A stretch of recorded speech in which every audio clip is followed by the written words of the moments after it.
নোয়াখালীর বাসীর উপর এই কুবংশধররা হামলা চালাইছে। এতে করে প্রমাণিত হয়েছে যে তারা আসলে কুবংশধর লোক। তারা অতীতে যেভাবে কু দিয়ে দেশের ক্ষতি করছে, জনগণের ক্ষতি করছে, এখনও এই কুবংশধররা কুমিল্লার ভিতরে আছে। এখনও কু দিয়ে সন্ত্রাসী কর্মকাণ্ড চালায় আর জনগণের ক্ষতি করে, দেশেরও ক্ষতি করবে।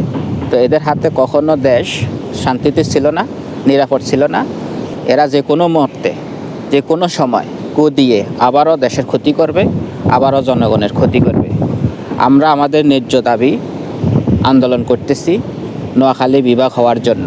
এটা আমাদের সকলের প্রাণের দাবি। নোয়াখালীর আশেপাশে যতগুলা জেলা আছে সকল জেলার মানুষের প্রাণের দাবি নোয়াখালী বিভাগ চাই। সেই বিভাগের দাবিতে আমরা আন্দোলন করতেছি। আর এই কুবংশধররা সেই আন্দোলনে হামলা চালাইছে। এই হামলা দেখে জাতি, জনগণ হতবাক।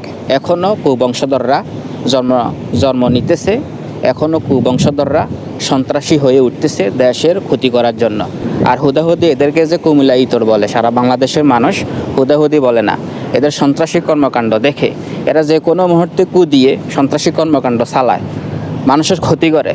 এই সন্ত্রাসী কর্মকাণ্ড দেখে এদেরকে কুমিল্লার ইতর বলে এবং এদেরকে কুবংশধর বলে। তো ইনশাল্লাহ আমরা আমাদের দাবি নোয়াখালী বিভাগ চাই। আন্দোলন অব্যাহত থাকবে। এই বিভাগ না হওয়া পর্যন্ত আন্দোলন চলবে। সারা বিশ্বের নোয়াখালীর বাসীর পক্ষ থেকে যেখান থেকে পারবে সেখান থেকে আন্দোলন গড়ে তুলবে।